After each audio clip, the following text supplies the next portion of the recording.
एक राजा था, उसके राज्य में प्रजा सुखी थी। एकादशी को कोई भी अन्न नहीं बेचता था, सभी फलाहार करते थे। एक बार भगवान ने राजा की परीक्षा लेनी चाहिए। भगवान ने एक सुंदरी का रूप धारण किया तथा सड़क पर बैठ गए। तभी राजा उधर से निकला और सुंदरी को देख चकित रह गया। उसने पूछा, हे सुंदरी, तुम कौन हो और इस तरह यहाँ क्यों बैठी हो? तब सुंदर स्त्री बने भगवान बोले, मैं निराश्रिता हूँ, नगर में मेरा कोई जाना पहचाना नहीं है, किससे सहायता मांगूं? राजा उसके रूप पर मोहित हो गया था। वो बोला, तुम मेरे महल में चलकर मेरी रानी बनकर रहो। सुंदरी बोली, मैं तुम्हारी बात मानूंगी, पर तुम्हें राज्य का अधिकार मुझे सौंपना होगा। राज्य पर मेरा पूर्ण अधिकार होगा। मैं जो भी बनाऊंगी तुम्हें खाना होगा। राजा उसके रूप पर मोहित था, अतः उसने उसकी सभी शर्तें स्वीकार कर ली। अगले दिन एकादशी थी। रानी ने हुक्म दिया कि बाजारों में अन्य दिनों की तरह अन्न बेचा जाए। उसने घर में मांस, मछली आदि पकवाए तथा परोसकर राजा से खाने के लिए कहा। यह देखकर राजा बोला, रानी, आज एकादशी है, मैं तो केवल फलाहार ही करूंगा। तब रानी ने शर्त की याद दिलाई और बोली, या तो खाना खाओ, नहीं तो मैं बड़े राजकुमार का सिर काट लूंगी। राजा ने अपनी स्थिति बड़ी रानी से कही तो बड़ी रानी बोली, महाराज, धर्म न छोड़े, बड़े राजकुमार का सिर दे दे, पुत्र तो फिर मिल जाएगा, पर धर्म नहीं मिलेगा। इसी दौरान बड़ा राजकुमार खेलकर आ गया। माँ की आंखों में आंसू देखकर वह रोने का कारण पूछने लगा तो माँ ने उसे सारी वस्तुस्थिति बता दी। तब वो बोला, मैं सिर देने के लिए तैयार हूँ, पिताजी के धर्म की रक्षा होगी, जरूर होगी। राजा दुखी मन से राजकुमार का सिर देने को तैयार हुआ तो रानी के रूप से भगवान विष्णु ने प्रकट होकर असली बात बताई। राजन, तुम इस कठिन परीक्षा में पास हुए। भगवान ने प्रसन्न मन से राजा से वर मांगने को कहा तो राजा बोला, आपका दिया सब कुछ है, हमारा उद्धार करें। उसी समय वहां एक विमान उतरा।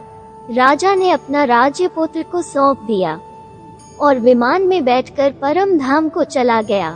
देवउठनी एकादशी की एक प्रमुख कथा शंखासुर नामक राक्षस की है। शंखासुर ने तीनों लोकों में बहुत ही उत्पात मचाया हुआ था। तब सभी देवताओं के आग्रह करने पर भगवान विष्णु ने उस राक्षस से युद्ध किया और यह युद्ध कई वर्षों तक चला। युद्ध में वो असुर मारा गया और इसके बाद भगवान विष्णु विश्राम करने चले गए। कार्तिक शुक्ल एकादशी के दिन भगवान विष्णु की निद्रा टूटी थी और सभी देवताओं ने भगवान विष्णु की पूजा की थी। शिव महापुराण के अनुसार पौराणिक समय में दैत्यों का राजा दंभ हुआ करता था। वो बहुत बड़ा विष्णु भक्त था। कई सालों तक उसके यहाँ संतान नहीं होने के कारण उसने शुक्राचार्य को अपना गुरु बनाकर उनसे श्री कृष्ण मंत्र प्राप्त किया। यह मंत्र प्राप्त करके उसने पुष्कर सरोवर में घोर तपस्या की। भगवान विष्णु उसकी तपस्या से प्रसन्न हुए और उसे संतान प्राप्ति का वरदान दे दिया। भगवान विष्णु के वरदान से राजा दंभ के यहाँ एक पुत्र में जन्म लिया। इस पुत्र का नाम शंखचूड़ रखा गया। बड़ा होकर शंखचूड़ ने ब्रह्मा जी को प्रसन्न करने के लिए पुष्कर में घोर तपस्या की। उसकी तपस्या से प्रसन्न होकर ब्रह्मा जी ने उसे वरदान मांगने को कहा। तब शंखचूड़ ने वरदान मांगा कि वो हमेशा अजर अमर रहे व कोई भी देवता उसे नहीं मार पाए। ब्रह्मा जी ने उसे यह वरदान दे दिया और कहा कि वो बद्रीवन जाकर धर्मध्वज की पुत्री तुलसी जो तपस्या कर रही है उससे विवाह कर ले। शंखचूड़ ने वैसा ही किया और तुलसी के साथ विवाह के बाद सुखपूर्वक रहने लगा। उसने अपने बल से देवताओं, असुरों, दानवों, राक्षसों, गंधर्वों, नागों, किन्नरों, मनुष्यों तथा त्रिलोकी के सभी प्राणियों पर विजय प्राप्त कर ली। वो भगवान श्री कृष्ण का परम भक्त था। शंखचूड़ के अत्याचारों से सभी देवता परेशान होकर ब्रह्मा जी के पास गए और ब्रह्मा जी उन्हें भगवान विष्णु के पास ले गए। भगवान विष्णु ने कहा कि शंखचूड़ की मृत्यु भगवान शिव के त्रिशूल से ही होगी, अतः आप उनके पास जाएं। भगवान शिव ने चित्ररथ नामक गण को अपना दूत बनाकर शंखचूड़ के पास भेजा। चित्ररथ ने शंखचूड़ को समझाया कि वो देवताओं को उनका राज्य लौटा दे, परंतु शंखचूड़ ने मना कर दिया और कहा कि वह महेश्वर से युद्ध करना चाहता है। भगवान शिव को जब यह बात पता चली तो वे युद्ध के लिए अपनी सेना लेकर निकल पड़े।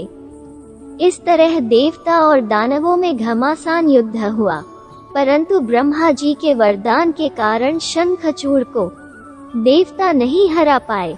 भगवान शिव ने शंखचूड़ का वध करने के लिए जैसे ही अपना त्रिशूल उठाया, तभी आकाशवाणी हुई कि जब तक शंखचूड़ के हाथ में श्रीहरि का कवच है और इसकी पत्नी का सतीत्व अखंडित है, तब तक इसका वध असंभव है।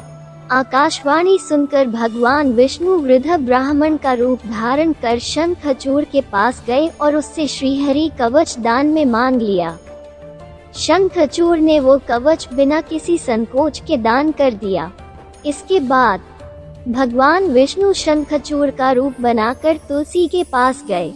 शंखचूड़ रूपी भगवान विष्णु ने तुलसी के महल के द्वार पर जाकर अपनी विजय होने की सूचना दी।